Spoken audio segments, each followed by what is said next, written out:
உபாகமம் 1:11. நீங்கள் இப்பொழுது இருக்கிறதை பார்க்கிலும் 1000 மடங்கு அதிகமாகும்படி உங்கள் பிதாக்களின் தேவனாகிய கர்த்தர் உங்களுக்கு சொல்லியபடியே உங்களை ஆசீர்வதிப்பாராக.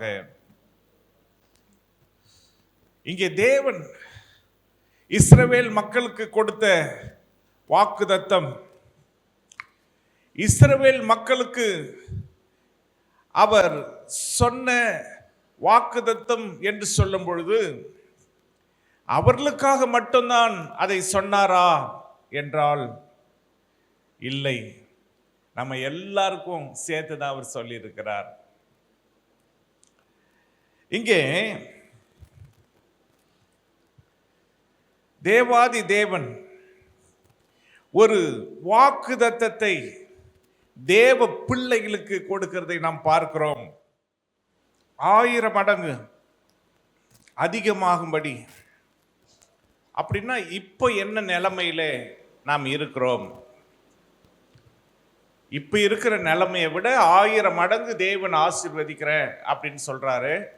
இப்போ நம்ம நிலைமை என்ன? இஸ்ரவேல் மக்களுடைய நிலைமை என்ன? இஸ்ரவேல் மக்கள் அப்பதான் பாலும் தேனும் ஓடுற கானான் தேசத்துக்குள்ளே பிரவேசிச்சிருக்காங்க. இஸ்ரவேல் மக்கள் அப்பதான் அவங்க வீடு வாசலை கட்டி, அப்பதான் அவங்க அதில் குடியேற அவங்க முயற்சி செய்து கொண்டு இருக்கிறாங்க. அதுவும் கட்டப்பட்ட வீடுகள். அங்கே ஏற்கனவே ஆயத்தமாய் வைக்கப்பட்டிருக்கிற அந்த திராட்சை தோட்டங்கள், ஒலிவ மரங்கள், தோப்புகள் எல்லாம் அவங்களுக்கு ரெடியா இருக்கு. நீரூற்றுகள் ரெடியா இருக்கு. பேரிச்சை மரங்கள், அத்தி மரங்கள், ஒலிவ மரங்கள், மாதளை செடிகள், மிருது செடிகள், இப்படி பல வகையான மரம், செடி, கொடி, கனிகள் எல்லாம் இருக்கக்கூடிய ஒரு நல்ல தேசத்தை தேவன் வாக்குத்தத்தம் பண்ணி அவர்களுக்கு கொடுத்திருக்கிறார். அப்படி வாக்குத்தத்தம் பண்ணி தேவன் அவர்களுக்கு கொடுத்திருக்கிறார் அப்படின்னு சொன்னா, அப்போ அந்த நிலைமையில தான் அவங்க வாழ்ந்து கொண்டிருக்கிறாங்க. அப்ப அந்த நிலைமையிலிருந்து 1000 மடங்கு அதிகமாகும்படி செய்வேன்னா என்ன அர்த்தம்? யோசிச்சு பாருங்க. இது போல 1000 மடங்கு, இது போல 1000 மடங்கு இடங்கள், 1000 மடங்கு மரம், செடி, கொடிகள், இது போல 1000 மடங்கு வீடு, வாசல்கள், நிலங்கள் எல்லாம் இப்பொழுது இருக்கிறதை பார்க்கிற 1000 மடங்கு. அப்போ அவங்கள வச்சு அந்த இடத்துல நம்மளை வச்சு பாருங்க. இப்ப நீங்க எந்த நிலைமையில இருக்கீங்க? இப்ப இருக்கிற நிலைமையை விட 1000 மடங்கு தேவன் நம்மளை ஆசீர்வதிச்சா எப்படி இருக்கும் யோசித்து பாருங்க. பெரிய ஆளா மாறிடுவோம். ஒருவேளை நம்ம ஊர்ல இருக்கிற அரசியல்வாதியை விட நீங்க பெரிய ஆளா மாறிடலாம். தெரியாது, யாருக்கு தெரியும்? இப்ப இருக்கிற இந்த நிலைமையிலிருந்து 1000 மடங்கு தேவன் உங்களை ஆசீர்வதிக்கிறேன்னு வாக்கு பண்ணா, அந்த வாக்கு நிறைவேறுச்சனா, அந்த வாக்கை நாம் விசுவாசிச்சா அது நிறைவேறும். அப்படி நிறைவேறுச்சனா பெரிய ஆளாக தேவன் நம்மளை ஆசீர்வதிக்க முடியும். அல்லேலூயா. இங்கே 105ஆம் சங்கீதம் அது 8ஆம் வசனத்தை வாசித்து பார்ப்போம். 1000 தலைமுறைக்கு என்று அவர் கட்டளையிட்ட வாக்கையும், ஆபிரகாமோட அவர் பண்ணின உடன்படிக்கையையும், அவர் ஈசாக்கு இட்ட ஆணையையும் என்றென்றைக்கும் நினைத்திருக்கிறார். ஹல்லேலூயா. 1000 மடங்கு ஆசீர்வாதம் என்று சொல்லும் பொழுது தேவன் வெறும் மெட்டீரியல் ஆசீர்வாதத்தை மட்டும் அவர் கொடுக்கிறவர் அல்ல. வெறும் பொருளாதாரத்தின் ஆசீர்வாதத்தை மட்டும் கொடுக்கிறவர் அல்ல. அந்த பொருளாதார ஆசீர்வாதத்தை இந்த உலகத்தின் பிரபுக்கள் நினைச்சா கொடுக்கலாம். உங்களுக்கு கொஞ்சம் ஒரு சில கோடி பணங்களை உங்களுக்கு யாராவது அதிகாரிகளோ பெரிய பதவியில் இருக்கக்கூடியவர்களோ நினைச்சா கூட உங்களுக்கு தரலாம். ஆனா வெறும் பணங்களை கொடுக்கிறவர் நம்முடைய ஆண்டவர் அல்ல, அதை விட மேலான காரியங்கள்.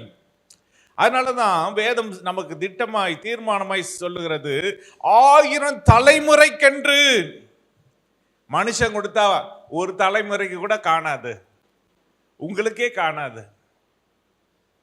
ஒரு ராஜா இருந்தானா, அந்த ராஜா திடீர்னு காட்டுல போகும்பொழுது அந்த படைகள்லாம் வழி தெரியாம போய் அவனும் அவனுடைய உதவியாளரும் ஒரு பக்கம் மாட்டிக்கொண்டாங்க. அந்த ராஜா என்ன செய்தானா, அவனுக்கு தண்ணி தாகமா எடுத்துச்சான்.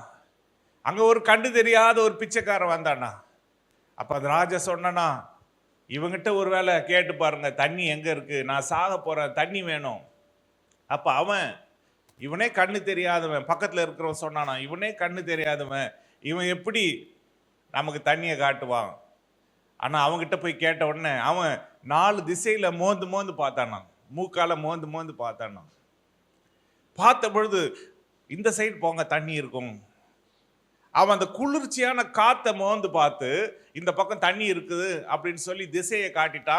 அதே போல அவங்க போனாங்களாம். அவங்க போய் அங்க தண்ணியை குடிச்சு உயிரை காப்பாத்திக்கிட்டாங்க. உடனே அந்த ராஜா திரும்ப வந்து அந்த பிச்சைக்காரனுக்கு, அந்த மந்திரி கிட்ட சொல்றாராம், இவனுக்கு என்ன கொடு,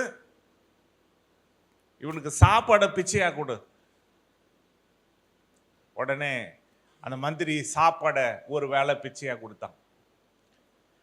அதே போல அந்த ராஜா, இவன் இவ்வளோ கண்ணு இல்லாதவனா இருந்தாங்களா, இவ்வளோ திறமையா இருக்கிறானே, இவனை நம்ம அரண்மனை கூட்டிட்டு போலான்னு சொல்லி கூட்டிட்டு போய் அவனை இன்னொன்னு சோதிச்சானா.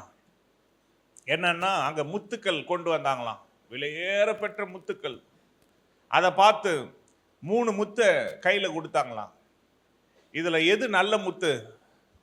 2 முத்துக்களை அவன் எடுத்து, இது 2ம் நல்ல முத்து, 1 நல்லால அப்படின்னு சொல்லிட்டானா.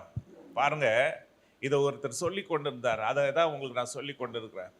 எதற்காக சொல்றேன்னா, உங்களுடைய விசுவாசம் தேவன் மேல, தேவன் நம்மளை போஷிக்கிறவர், தேவன் நினைச்சா நம்மளை உயர்த்துகிறவர், மனுஷனை காட்டிலும் தேவன் பெரியவர், ஒரு ராஜாவை காட்டிலும் தேவன் பெரியவர் என்பதை அறிவதற்காக இதை நான் உங்களுக்கு சொல்லி கொண்டிருக்கிறேன்.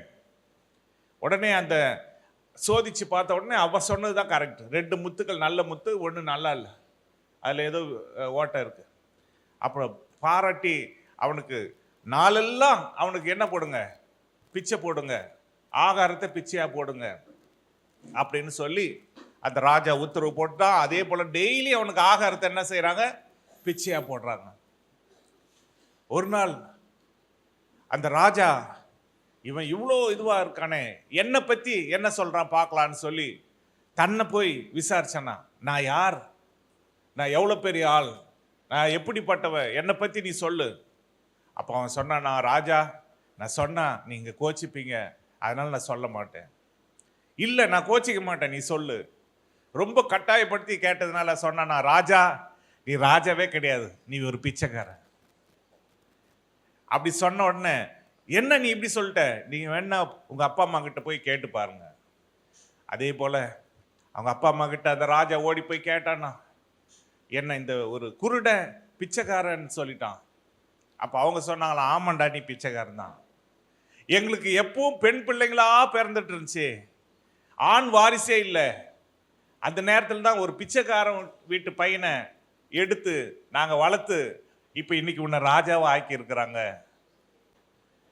அப்போ அவன் ஓடினான் திரும்ப அந்த குருடங்கிட்ட போய், உனக்கு இது எப்படி தெரிஞ்சிச்சு, எங்க அப்பா அம்மாவே இப்பதான் எனக்கு சொல்றாங்க, எனக்கு இந்த விஷயத்தை நீ எப்படி கண்டுபிடிச்ச? ராஜாவே, உன்னை பார்த்த முதல் நாளே நான் உன்னை கண்டுபிடிச்சிட்டேன், நீ பிச்சைக்காரன் தான். ஏன்னா ஒரு ராஜாவா இருந்தா என்ன பண்ணுவான், இவன் செய்த உதவிக்கு நல்ல விலையேற பெற்ற பொன் வெள்ளி இதை கொடுப்பான்.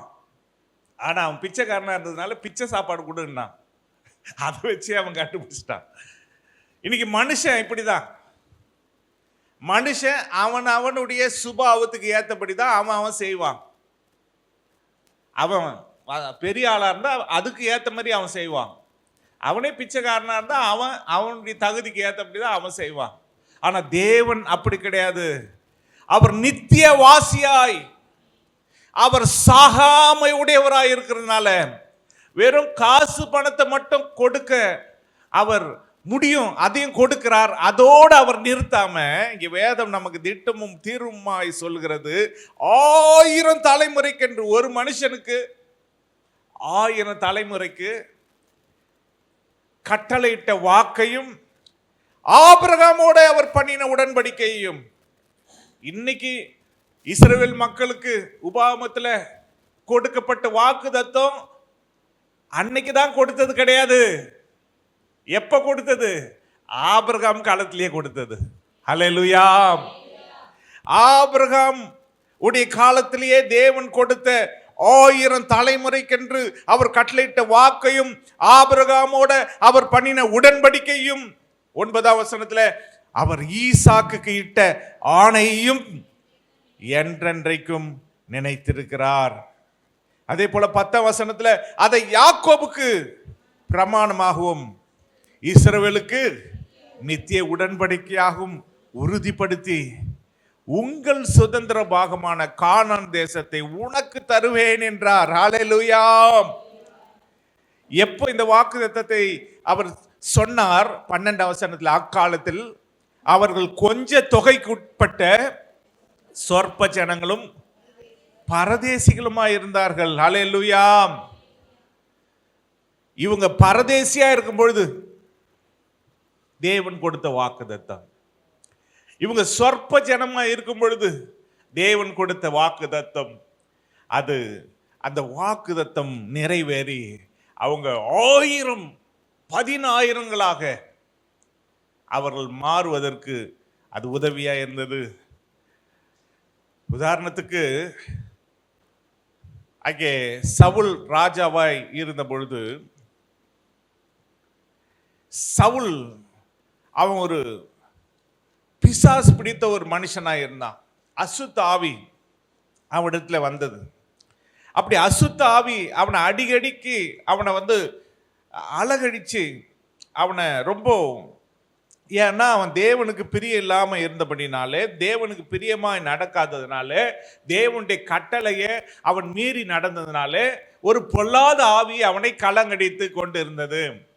இன்னைக்கு தேவனுடைய வாக்குத்தத்தத்தை பெற்ற நாம் தேவனுக்கு பிரியமா இல்லைன்னா, தேவனுடைய கட்டளையை நாம் கை கொள்ளலன்னா, தேவனுடைய வார்த்தைக்கு நாம் கீழ்ப்படியலைன்னா, பொல்லாத ஆவி நம்மளை என்ன பண்ணும்? அட்வான்டேஜ் எடுத்து அந்த பொல்லாத ஆவி நம்மளை கண்ட்ரோல் பண்ணி கொண்டு இருக்கோம். எச்சரிக்கையாய் நாம் இருக்க வேண்டும். சவுல் தேவனால் அபிஷேகம் பண்ணப்பட்டவன் தான். சவுல் ஒரு காலத்தில் தீர்க்க தரிசனம் சொன்னவன் தான். தீர்க்கதரிசிகளோட சேர்ந்து தீர்க்க தரிசனம் சொன்னவன்.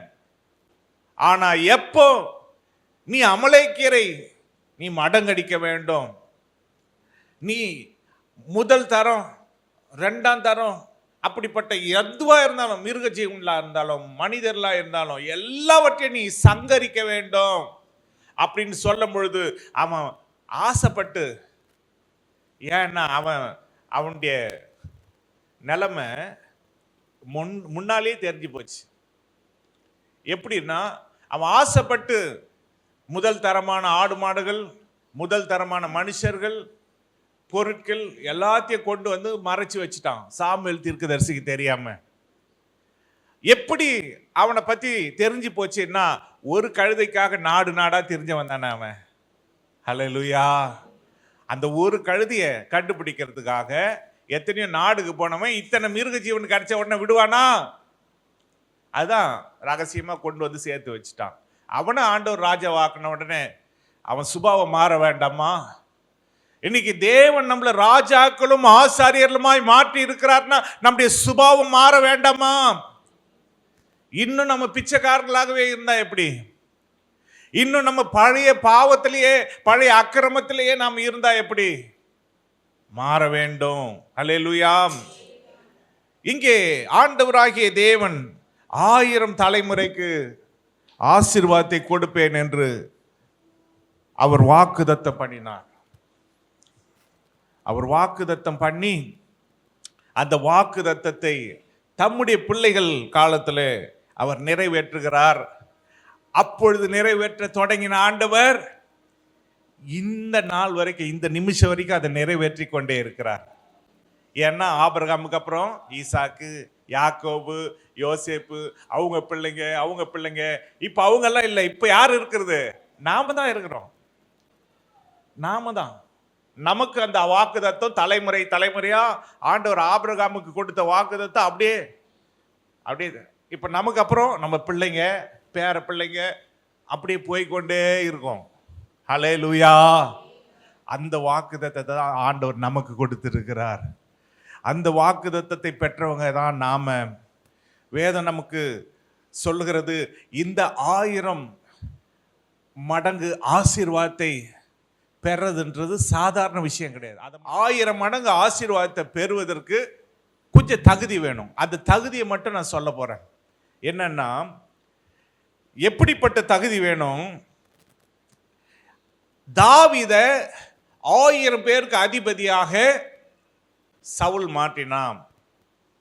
அதற்கு காரணம் ஒன்று இருந்துச்சு. என்ன காரணம்னா, கோலியாத்தை கொல்ல ஆளே கிடையாது. ராஜா முதற்கொண்டு அங்க இருக்கக்கூடிய போர் சேவகர், தளபதிகள், அங்க இருக்கக்கூடிய யாராலையும், எந்த பலசாலியாலும் கோலியாத்தை கொல்ல முடியல, ஜெயிக்க முடியல. அங்க இந்த தாவீதுடைய தகப்பன், நீ போய் இந்த பால் கட்டிகளை, இந்த அப்பத்தை நீ போய் உன்னுடைய சகோதரர்களுக்கு கொடு.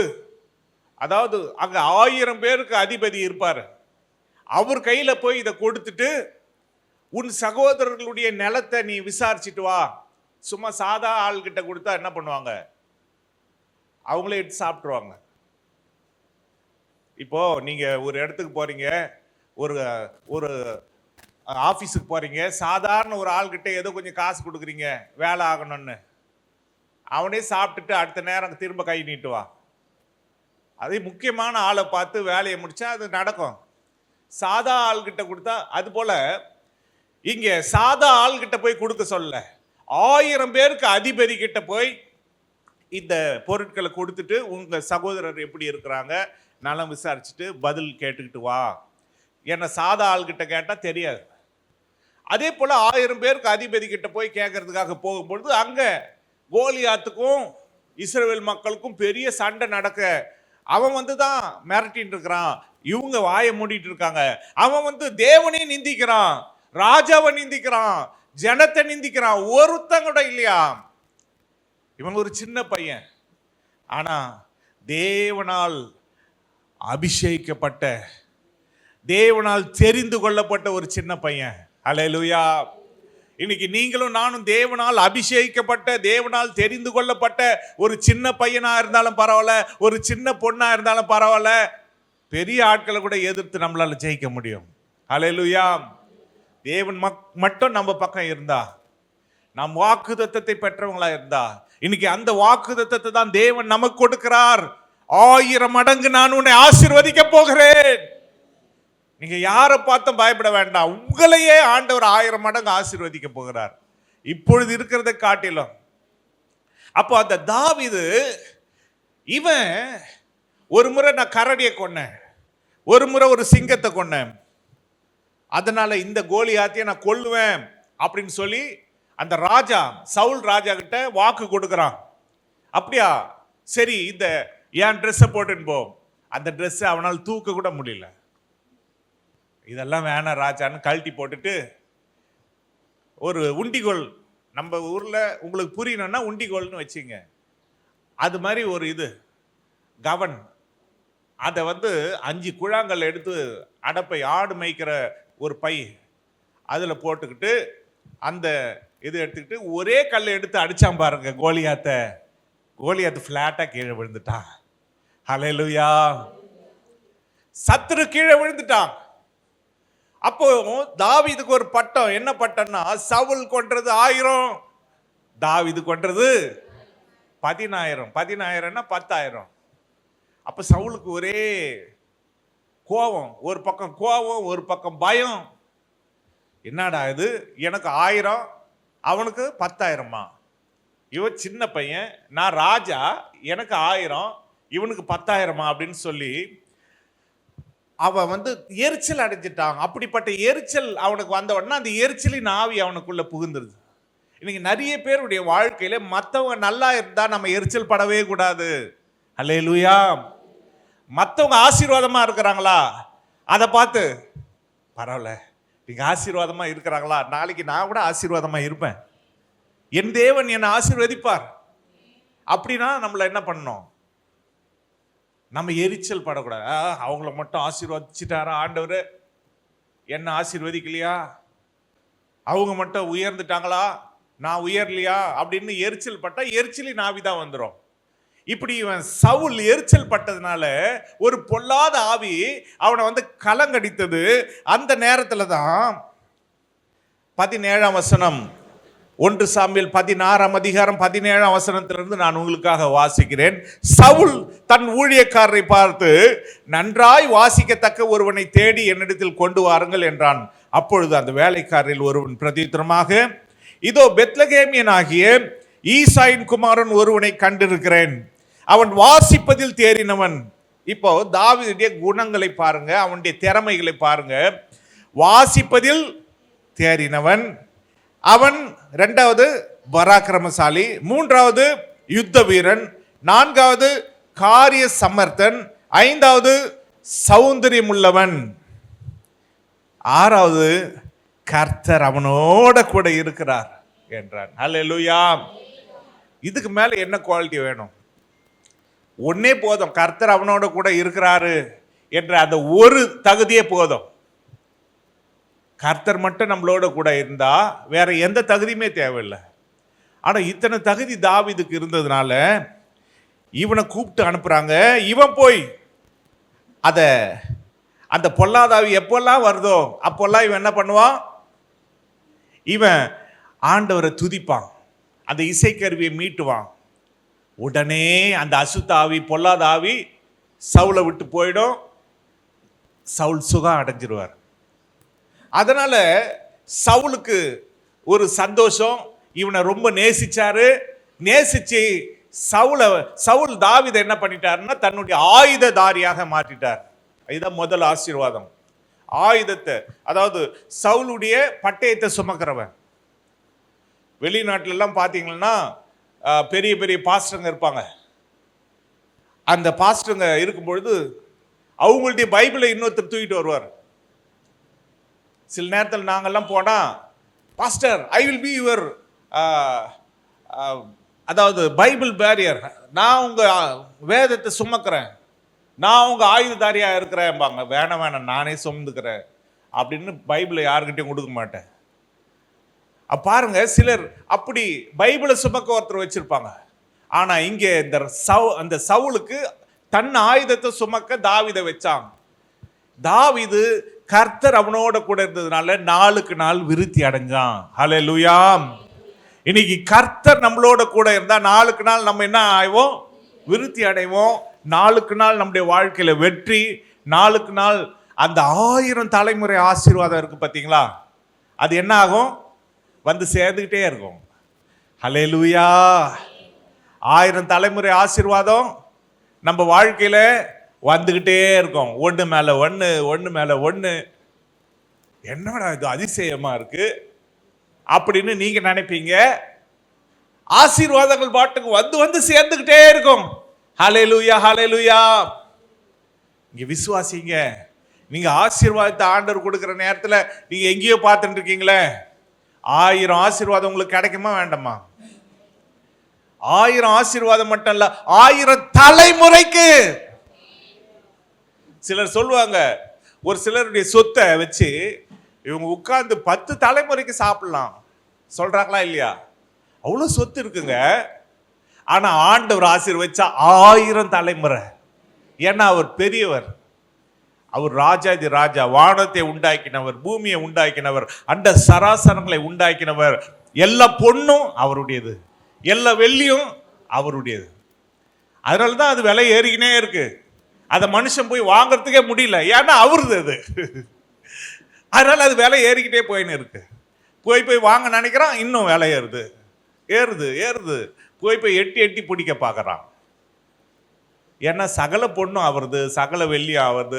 அவர் நினைச்சா என்ன பண்ணலாம்? ஒரு 100 சவரத்தை எடுத்து உங்களுக்கு கொடுத்தா எப்படி இருக்கும்? இப்படி ஒரு 100 சவரம், அப்படி ஒரு 100 சவரம். ஆனா முதலே நீங்க வாங்கினீங்கன்னா, வாங்கி இருந்தீங்கன்னா பெரிய கோடீஸ்வரங்க நீங்க. விலை கம்மியா இருக்கும் பொழுதே ஞானமா வாங்கினவங்க இன்னைக்கு பெரிய ஆளு. அப்போ வாங்க, எல்லாம் அப்படிதான். அப்போ நமக்கு அந்த இது இல்லை. இப்போ வாங்கணும்னு நினைக்கிறோம், அது ஏறுது மேல. ஆனா ஆண்டவர் நினைச்சா நம்ம கையில மடியில கொடுப்பார். ஹல்லேலூயா. 1000 தலைமுறை ஆசீர்வாதம். அப்போ இவன் நாளுக்கு நாள் விருத்தி அடைஞ்ச உடனே இந்த சவுல் இந்த தாவீதை என்ன ஆக்கிட்டார்னா, 18ஆம் அதிகாரம், 1 சாமுவேல் 18ஆம் அதிகாரம் 12ஆம் வசனத்திலிருந்து வாசிக்கிறேன். கர்த்தர் தாவீதோட கூட இருக்கிறார் என்றும் தன்னை விட்டு விலகி போனார் என்றும் சவுல் கண்டு தாவீதுக்கு பயந்து அவனை தன்னை விட்டு அப்புறப்படுத்தி அவனை 1000 பேருக்கு அதிபதியாக வைத்தான்.